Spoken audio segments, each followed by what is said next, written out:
stop scrolling for a second. If you grew up in the 1970s, this isn't nostalgia, it's psychology. Your brain developed in a way that simply cannot exist today. Not because life was easier, but because childhood was raw, unsupervised, and real.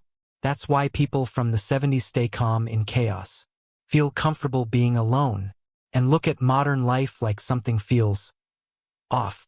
Psychologists say this wasn't an accident. It was a once-in-history environment that hardwired rare traits into your mind. And if you were there, you're still carrying them, whether you realize it or not.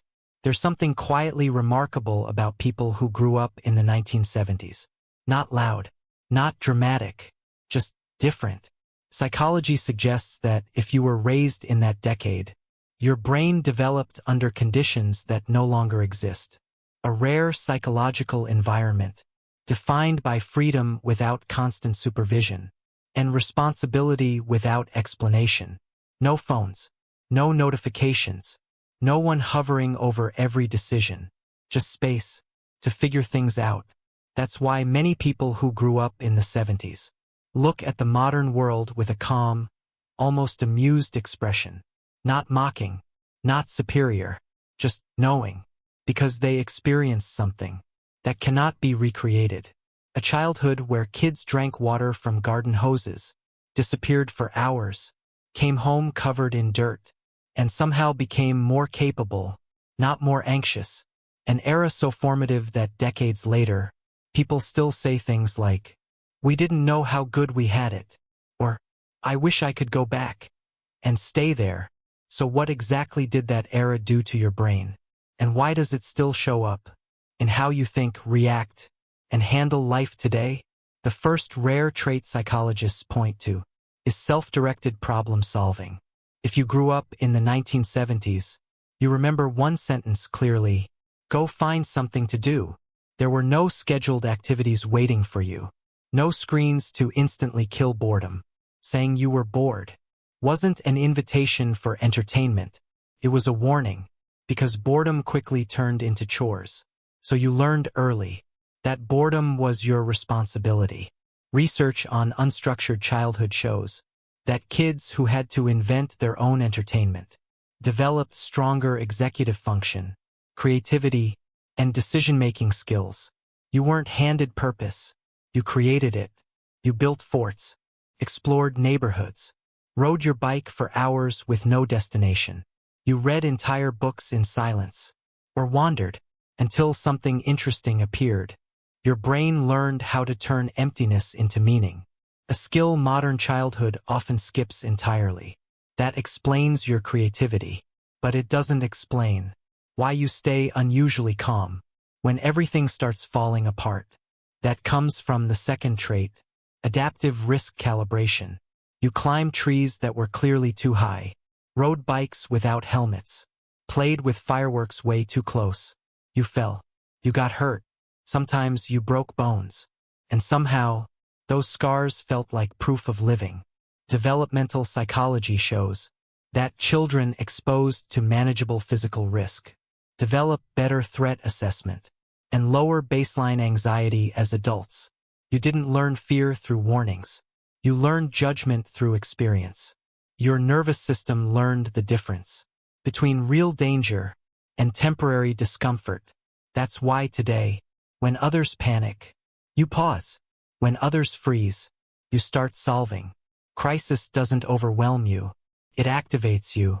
The third trait goes deeper, and modern generations struggle with it intensely. Comfort with solitude. You spent long stretches alone.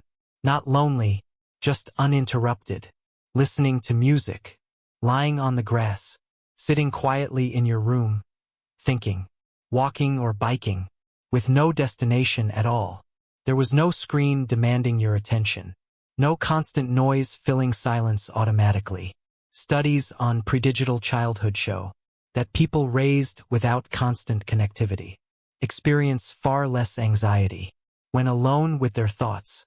In modern experiments, many adults would rather experience mild discomfort than sit quietly for 15 minutes.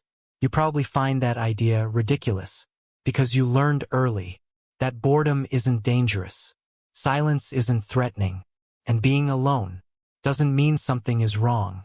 That's why waiting doesn't stress you the way it stresses others, which leads directly to the fourth trait, analog patience. You waited for things all the time.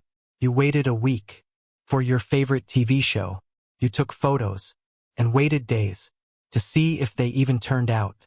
If you wanted to talk to someone, you memorized their phone number and hoped they were home.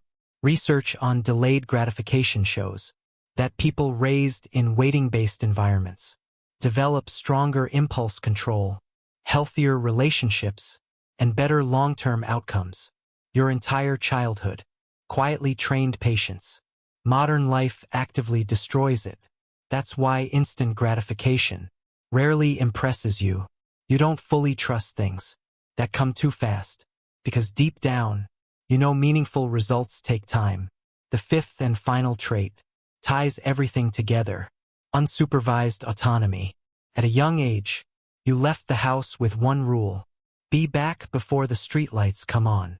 No tracking apps, no constant check-ins, no panic if you were a few minutes late. You rode miles away, played in creeks and woods, made decisions without adult intervention. Sometimes strangers offered lemonade or food, and that was normal, not an emergency. Research on childhood independence shows that children given freedom of movement develop stronger internal motivation, better judgment, and higher confidence. You had to assess situations yourself, read people, evaluate risk, deal with consequences. Your parents weren't your friends. They were authority, and they trusted you to be competent. That trust shaped you more than protection ever could. So if you look at today's world and feel slightly out of place, remember this: you're not outdated. You're carrying psychological traits that are becoming rare. Your independence isn't emotional distance, it's competence. Your comfort with silence isn't antisocial, it's depth. Your patience isn't apathy, it's discipline. You survived a childhood that would alarm modern standards, and it didn't damage you, it built you. For a brief moment in human history, childhood was both free and formative, wild and structured, civilized and feral at the same time. And if you were there, your brain still carries that blueprint. If you enjoy research-based psychology that explains why you are the way you are, make sure you subscribe, because we're just getting started.